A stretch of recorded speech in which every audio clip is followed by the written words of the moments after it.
representative won the Best Achievement Award in this year's VACO Achievement Program. We have SummitSwartzwelder, the King and Queen County Administrator. He's going to give you some insight as to how they have addressed this challenge. Please give him a round of applause.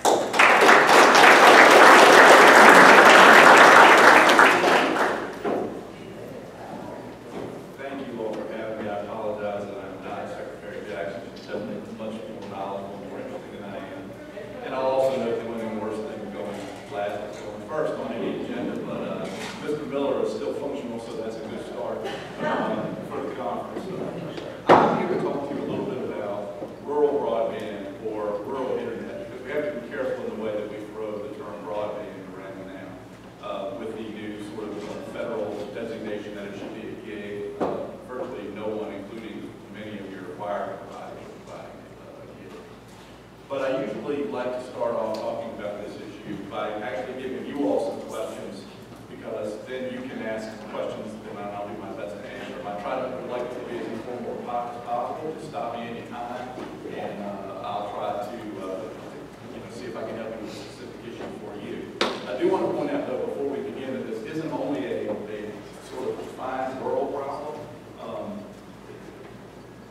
One of the partners that we work with frequently deals with cities that already have wire broadband, but they have pockets where they don't. They want to fill those with particular roles. So the question becomes, how can that get done when there's no business case with the private sector to do that? In the case of King and Queen, there was no business case with the private sector to do anything. Cox Communications is our closest fiber run. Their minimum density is 50 customers per mile. I don't think we have 50 people per mile in King and Queen, except for in certain areas, and many of your jurisdictions have the same problem. Some of my neighbors on the Middle Peninsula are much more dense, and they still can't get MetroCast or Cox or whatever to provide service to the various areas. So the solution that we implemented can work in a lot of different ways, and I'm not saying it's the best one. It was the best one for us. I will tell you that I believe that wireless is the answer. Everyone is moving to wireless, including the major providers. Verizon and the phone companies were already there. Google has announced a big wireless initiative. Very few people are actually still running copper or fiber into residential areas anymore. So for those of you who are interested in pursuing something or looking at it, let me start by just giving you a couple of questions that you can jot down and you can take back to your staff, and then some things for you to think about in terms of the hurdles we hit, and then I'll try to talk a little bit about what we did. So first of all, do you have a radio system, public safety radio system in your county? And if you do, does it have a microwave backhaul? Okay? In other words, on your towers are those that look like drums, the big round things that have a cover on them. Most radio systems that have been put in since the last 15, 20 years have a microwave-based backhaul. Okay? So do you have that? And your second question is, what is the capacity of that backhaul to carry data? They can all carry data, but the question is how much was built into that system, because it was really designed for public safety radio. Once you have the answer to that question, you need at least 100 megs to even get started. Okay? But if you don't, it's all is not lost. The question then becomes, how easy is it to upgrade that system without having to replace everything? And by that I mean, many times the dishes themselves can carry a lot more speed than the actual equipment that's down in the little shelters under the towers. So oftentimes it's just a software upgrade to increase your bandwidth along that microwave backhaul. Okay? So those are the sort of technical questions you need to get started. Now, non-technical questions. Does your jurisdiction feel that you need broadband or internet service in areas where you don't have it? If you don't feel that you need it, then you don't need to listen to me anymore, and God bless you. If you do feel that you need it, then the second question is there the political will to do it? And the reason I throw that out is, and Sharon's nodding her head because Ms. Alsop is of course my boss, so I'm debating. So you're going to run into two main hurdles. The one hurdle you run into is, do you have the political will to invest in a system that in all likelihood will never reach each and every citizen in the jurisdiction, because it's cost prohibitive to do that in most areas? And do you have the political will to do something that is generally seen as private sector? Working with a lot of our neighbors right now, one taxpayer money on this, the private sector should do it. In the case of King and Queen, we tried to vet all that out, and our board decided, yes, we have to have internet, our kids can't do their homework, our elderly folks can't get online and manage their Medicare, our citizens are being left out of the 21st century, you can't virtually not get a job without internet, et cetera, et cetera. And they committed to it against some objection based upon those individual facts, that it's virtually impossible to get it everywhere, and there's this general idea that the private sector should do it. My response to that is, if the private sector isn't doing it, you probably have your money, right? Because they're money driven, and you all have to decide whether you're going to be service driven or money driven, and those are political questions. But in my opinion, those are the sort of starting points to engage the conversation. So once our board decided all that, then they handed it to me, who knows nothing about anything, or didn't at the time, to try to figure this out. So we hired consultants, and I'll spare you all that. How our system works is really relatively simple. We take the existing microwave backhaul for the public safety radio system. And when we designed our new system, we intentionally designed it to carry the capacity for broadband. At the time, 6 years ago, Sharon, something like that, the most data capacity you could get without getting into sort of military grade, unrealistically expensive stuff was 100 megs. So that's where we started, was with 100 megs. So we have what's called a linear system. So our county is long and skinny, and our towers run straight up the middle of the county. So you can almost picture a rectangle, and we have 4 towers that run up the middle, and they carry all of our radio and pager data for fire, rescue, and police. So what we did was at the very bottom, where we were able to partner with Cox, we ran fiber from the Cox fiber run all the way to that tower. So that was our feed. So we actually buy our internet capacity from Cox. So they have what's called lit fiber, which means it's got the waves in it, and the Google access and everything is already there. And you can partner with virtually anyone to do that. I know MetroCast has had conversations with Middlesex County and Essex County. I'm sure other cable providers would do the same. Once we have that at the first tower, it plugs into the microwave system and it lights up the whole county. So we now have, at the beginning, a 100 megabyte backbone that ran from that first tower, the bottom of the county, all 72 miles to the top of the county. So that's problem one solved, right? So now we've got that last mile issue, but we still have to get it out to people.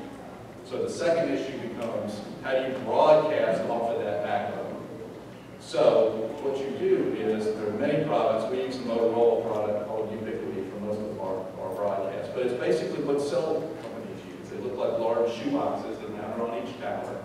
There are 3 sectors on each tower, and they broadcast out the microwave system, the microwave signal that we are carrying up and down that backbone.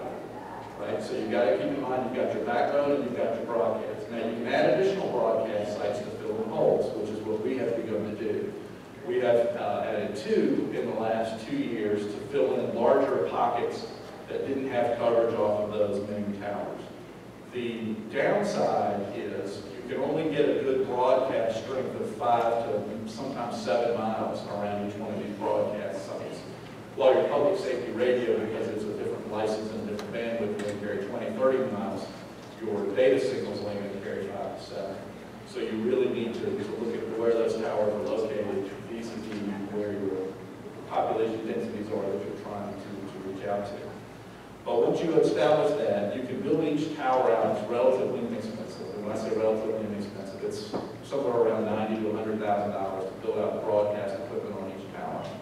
The big expense is the microwave backhaul, which I believe most of you already have. And if you don't have it, I'm sure you're planning to install it to meet the new Project 25 FA, the federal requirement that comes into effect, I think, 2020, 2022, something like that. So that's the technical side of our system. Now, in every home, people have what we just call a radio. It's a receiver, kind of like you get from the cable company, and it plugs into the wall, and it picks up that wireless signal. You can then either plug your computer directly into it via an Ethernet connection, or you can have a wireless router and have wireless internet throughout your house, which is what most of our customers do. We partnered with a company out of the Danville area called Gamewood Technologies to provide our customer service. So Gamewood opened an office in King and Queen County where they have employees, and they go and do the installs for people at their homes and maintain the system, their side of the system. What's unique about it, and what's really neat, and what I would encourage you all to consider is, by going that route, you own the system. In other words, King and Queen owns every single component of the entire system, from the microwave backhaul to every single radio in every single home. Which means Gamewood is truly just a business arm's length relationship. If we were to struggle or have issues with Gamewood, or Gamewood went their own way, the county owns everything. So we're perfectly positioned to renegotiate, recontract, etc. Now, you probably are thinking to yourself now, if the county owns everything, there's got to be a revenue stream, and there is. There is revenue that comes in from this. For us, we run now at approximately break even, but don't get too caught up on that because you're constantly upgrading your system. But it is cash flow positive in terms of day-to-day operations. But like I said, that'll come along. And Ms. Alsop called me last week about a pocket up here in her district that is requesting coverage, so we'll be looking at a $100,000 investment up there, and then it'll take us a few months to make that back up revenue-wise. We push anywhere from less than 1 meg to 6 megs in customer service. And we can go higher than that, but that's how we have designed our system now. It is all unlimited, so you're not capped on bandwidth like you are on satellite. You don't pay more for that. What you pay for is speed. We have 6 different classifications. By far, most of our customers are right in the middle, which is 2 megabytes, unlimited use. And that's $50 a month. And for that, you can run Netflix, you can stream movies, your children can do their homework, you can do all of your day-to-day business operations. In fact, a number of our businesses in the county are running on the 2 megs consistently. Someone had their hand up back there. I'm sorry. It just occurred to me, when you were talking about the fund was running break even approximately. Yeah, is that you, Vivian? I'm sorry. I don't have my glasses. Yes, it is. Vivian. Yes, it is. When you're talking about the fund running break even, does that include the capital investment, or is that just an outlay? That's operating. That's operating. basically operating. We are slowly building the capital back up, but your initial capital outlay is something that I think you just have to sort of plan on. But I think it also depends on how many customers you can serve. But to be honest with you, I want to be realistic about it in that it is one of those things that once you buy in, you're in. I mean, it is constantly being upgraded. We have just completed a major upgrade to our backhaul in the microwave network. So we're now running 200 megs up and down that network. New equipment comes out all the time. So if we wanted to now, we could swap out consumer equipment and we could push them up to 20 megabytes per household if we decide we want to do that. So it becomes this ballet of revenue versus service delivery. I will tell you that it is very interesting to have customers because you deal with all of those headaches, and that is why we have a partner to handle all those technical calls. But I will tell you, those of you who are elected officials or administrators, you will get calls. I get calls all the time about broadband and have to refer them back to the help center. But people want it, and the interesting thing is we went from dial-up to basically 6 megabyte service overnight, and within 8 months it was too slow for the same thing we were on dial-up 8 months before. And I'm sure you all experience that if you go somewhere and you work where they have fiber, then you can't stand to use something that is slower than that. So it is a constant thing, and that's why I brought the political will element in, because you have to be willing to do it and realize that once you're in, your citizens are going to demand that you maintain it and constantly upgrade it. Yes, ma'am. I was just wondering about topography and King and Queen, we'll have it studied down on that too. What road it was now. Does that matter with your system that you're using? Sure, it does, but there is other equipment out there that might better serve you that's a little more expensive. So we're all familiar with Verizon LTE, right? Well, that stuff is now available for licensed use by localities or the private sector. So in your situation, you might spend a little more per site, $40,000 or $50,000 to get a different type. But on the system that we use, which was state-of-the-art 3 years ago, we broadcast on 2 different frequencies. One is line of sight, so you have to be able to see the tower, which which of course you won't have in your valleys or you may. Those people get by far the easiest service and the highest speed. Then we have non-line of sight, and those folks have a difficult time getting much over 3 or 4 megabytes, unless they're close to the tower. If there's a tree in the way of the mountain, sort of present an issue for you, and you may have to have more sites. To solve some of those issues in King and Queen, we've been able to fill in with what they call monopoles, which are basically like a big flagpole, just 90 feet tall. And we don't design it for a wind load to carry anything other than our equipment. So you do have some additional challenges, but it's not an impossibility. And is CIT helping you with your study, or are you a private sector group doing it? Yeah, private sector. Okay. And then did you guys do a referendum? We did not. We do not. What we do at King and Queen is somewhat novel, and we're getting ready to do it again, much to the chairman's chagrin. Is every so many years we put a questionnaire in the tax bill, and we ask citizens a series of things that they would like to have. And then the last question after every one of them is, do you like it enough to see your taxes go up? Well, when we did that, we only had 2 things that people would pay more taxes for: broadband and access to public access to the river. So now that we've accomplished those, we're going to have to do it again. So we did sort of an informal referendum process. Much in the position you're in, once we have our study done, then our board began setting aside money in every budgeting cycle until they could go ahead and pay for that without having to make a tax increase just to do it. So we spent 2 to 3 years setting money aside. Yes, sir. Do you foresee that $50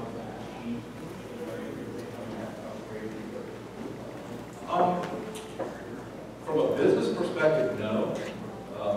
From a local government perspective, I don't know. And you've seen this outside shaking your head, and that is because I think it depends how you view it and kind of what your model is. If you're going to run a strict business model, then all of our fees need to go up about $10 a month. At present, though, the current board that I serve feels that it is a government duty, that it is a delivery of an essential service, and they have fought hard not to raise those rates. We often hear talk at regional meetings about broadband being the water of the 21st century. And it is, and I will share with you all, but many of you all who know the Middle Peninsula will understand this story, but we did a study at the PDC about why millennials don't come to the Middle Peninsula. And students from VCU did it. And they came back after their study, and they basically said, well, we would never live in the Middle Peninsula because there's nothing to do, but if we had to, we would live in King and Queen. So we were dumbfounded because there's less than nothing to do. And I mean that. And the reason was, well, at least you have internet. Everything I do, I have to have internet for. And the single biggest drain on our system has become the modern educated King and Queener. And by that I mean the person who had dial-up 2 years ago now has $50 internet service, has canceled their satellite TV subscription, has canceled their Verizon phone and is running voice over IP on it, and for $50 a month has TV, internet, and telephone service. And as those people have learned of the tools of this century we live in, they are burdening the system tremendously, which drives more and more and more upgrades. But we have tried to educate them when we have to do the upgrades, and basically politely say, hey, if you people would quit streaming Netflix all day, it wouldn't be as slow. And there are things that you can do, but I will tell you, by just going from the 100 megabyte speed to the 200 megabyte speed, we have had a dramatic increase in service delivery, and we plan to be at 600 probably by this time next year. Yes, sir. Your partnership with Cox, Yes, sir. is that a 50-50? Is that a 50-50 partnership? How was that structured? With Cox, we just buy the internet, so we pay a flat fee for the 200 meg service, and it's just a monthly fee. They don't do anything else for us but provide internet, just like they would if you were on their line. Now, our other partner is Gamewood Technology Group, and the two of us together have created a company called KQVA, and that's the company that actually runs the internet service. There is a revenue sharing portion of our partnership with Gamewood, and there is also a management fee structure that's associated with that. Again, an arm's length negotiation, depending on how you want to do it. We structured ours so that during times of upgrade, the revenue sharing leans more heavily towards King and Queen, and when it shifts back to more service management, then it switches back, revenue sharing increases in their side because they're providing the 24-hour service. Yes, sir. Yes, if I live in those areas of King George, I don't have Wi-Fi available from Verizon or Sprint or any provider like that. Sorry, I didn't. You do or you don't? I'm asking, would I? In King and Queen? Yeah, I'm sorry. Okay, yeah, I didn't know. In King and Queen, most of the county has Verizon service. Not all of the county, but most of it does. The problem with Verizon, for those of any of you who have to live on it, and I do, believe it or not, I can't get King and Queen wireless internet in my house. Which is the single best defense to the complaining customer, which is really, I feel your pain, because I don't have any. And then I refer them all to also. So to answer your question, you have Verizon. The downside of the Verizon is just the cost. If you have children in school, you'll see a $300-400 a month Verizon bill for the data usage. And of course, they all want to play video games, etc. So that is the difference. So do we compete with them? Not really. They provide, in many ways, a higher speed, but we provide a lower cost. Yes. I made a message with the county, the board of supervisors that runs the broadband system, created a separate broadband. We have a wireless services authority that, during the initial phase, has been very supervisors. Because, you know, when you still have to hold the purse strings. Well, that's what I was wondering. Yes, sir. And under the code, I'm not giving legal advice, but under the code, I believe it's acceptable. Yes, sir. Thanks, sir. My name is Roy Sherman. In 2004, I started a volunteer with high school learning at the county. At that time, we had 40% of the county. Now we've got 95%. What we did was did network that's now centrally, and we run the DSL, and we get 2 10 megabytes. So we upgraded now, and hopefully we get 10 meg to everywhere. That's down there, upload is quite as good. But I made a statement to politicians back in 2004 that high-speed internet was as important to the people of Virginia as electricity was to the rural market back in the 30s. And you wouldn't believe how many politicians I talked to that didn't really care about high-speed internet. That's 2004. I started with Brother Moore. From then I talked to other governors because they're not, and each one of them has supported politics.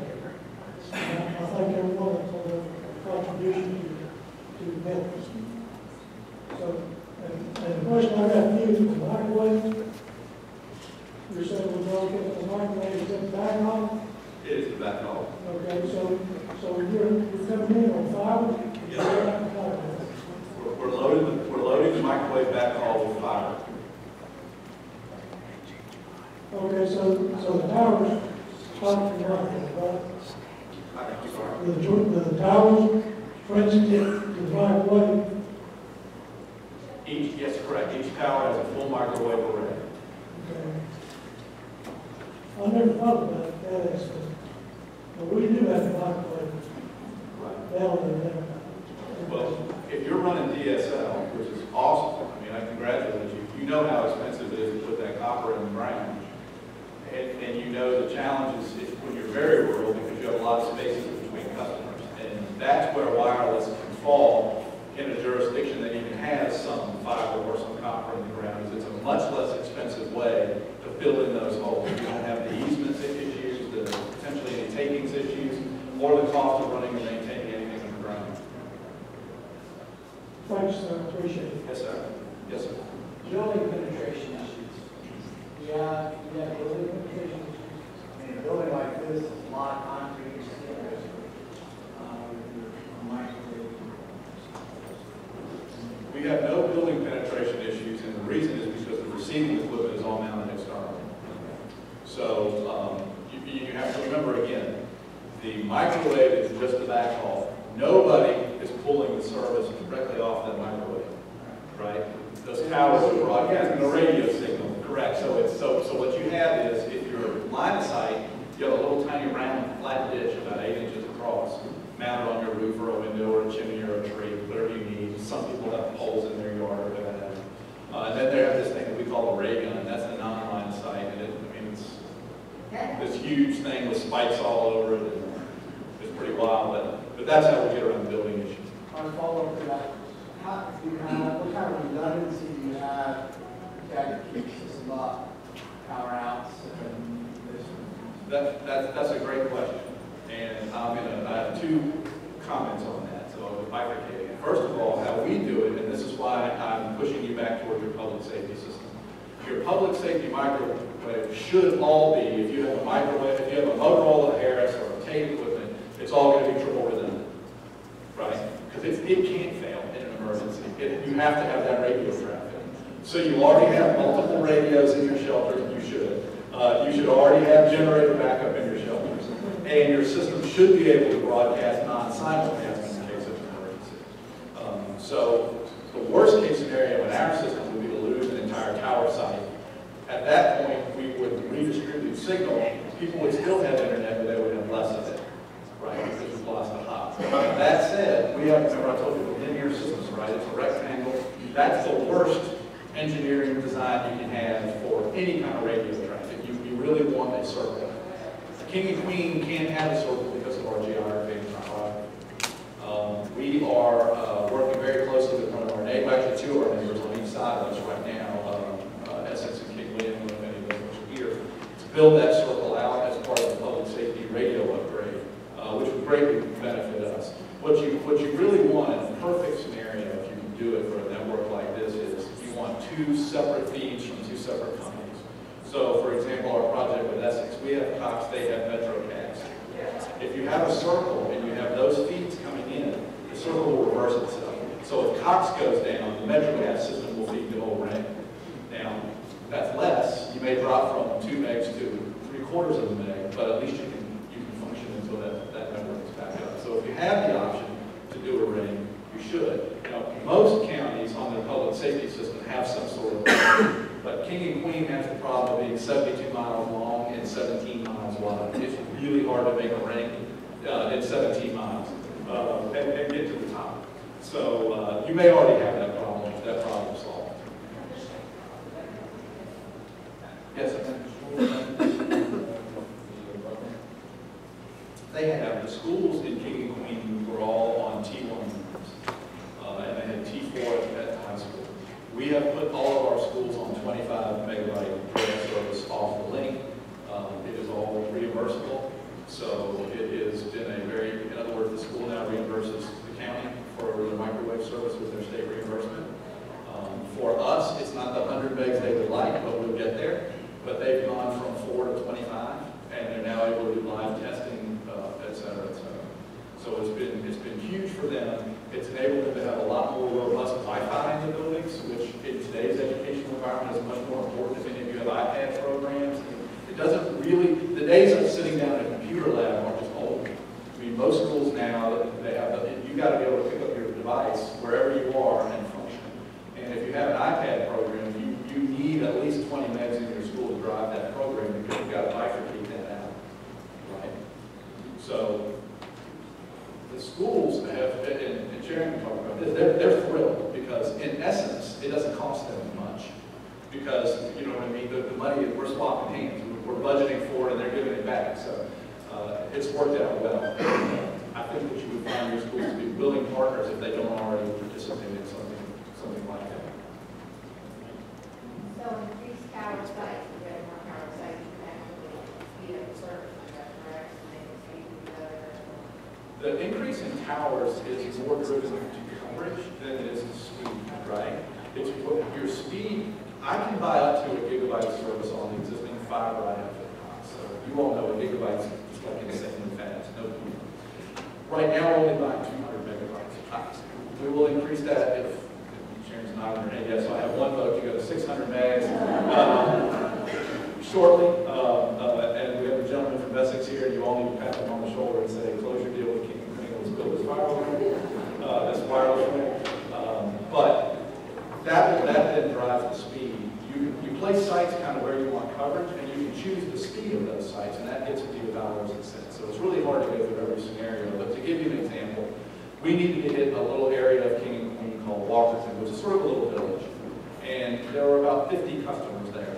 So we just put in a little 30 megabyte service for that. And up until they all learned about Netflix and Hulu, it was great.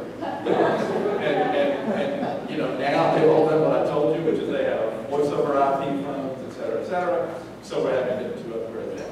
But speaking of voice over IP, I forgot to touch on that. It gets back to your question about the schools. The county eliminated all of our Verizon phone lines except for one for public safety. We run the entire county system on a voice over IP, and we're saving about $7,000 a month in long distance service because it's free international calls. One downside is you have to work around the National 911 call center. So be aware of that. If you do it, when somebody dials 911 from the treasurer's office, it calls Florida.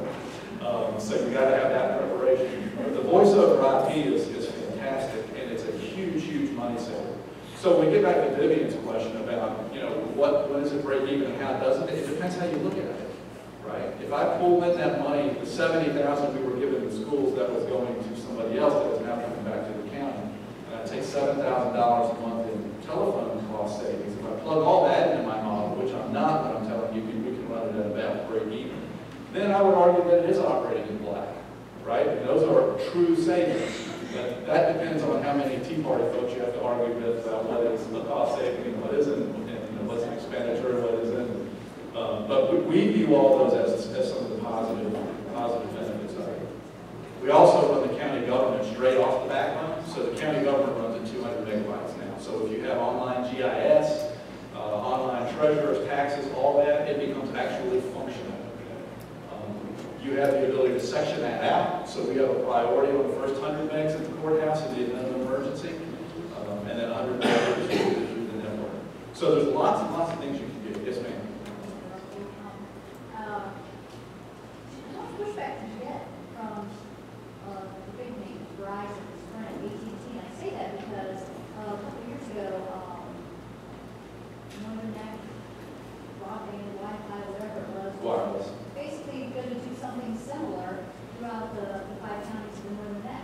And, oh, trust me, they got stomped up by the big guys, and it was totally really stopped in their tracks.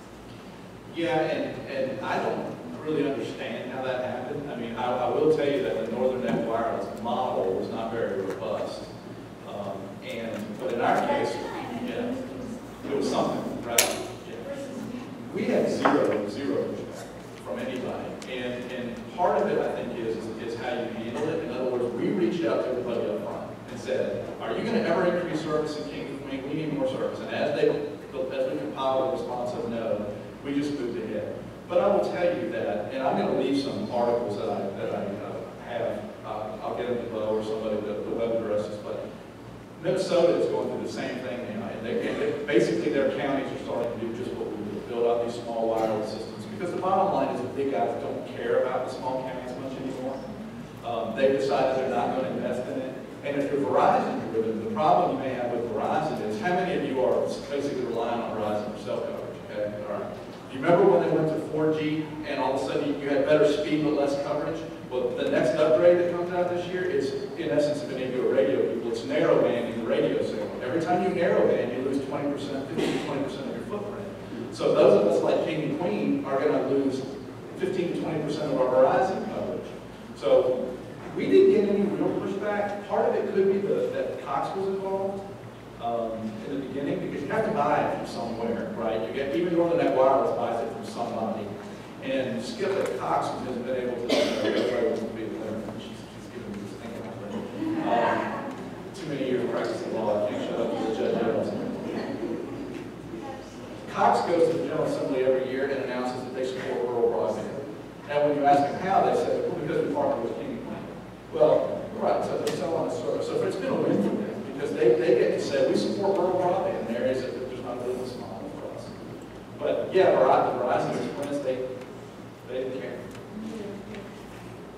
Yes, ma'am.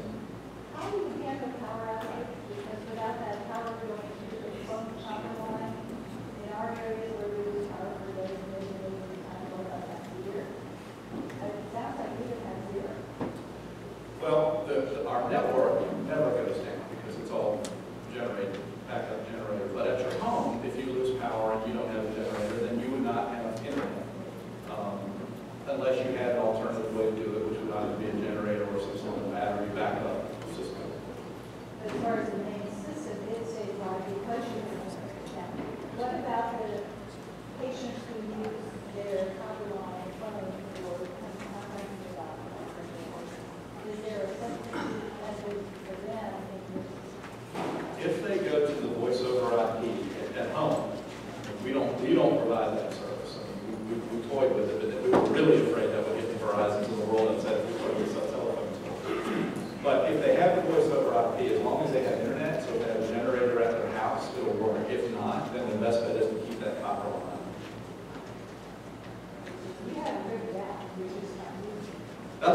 citizens. We don't touch any of their equipment at all.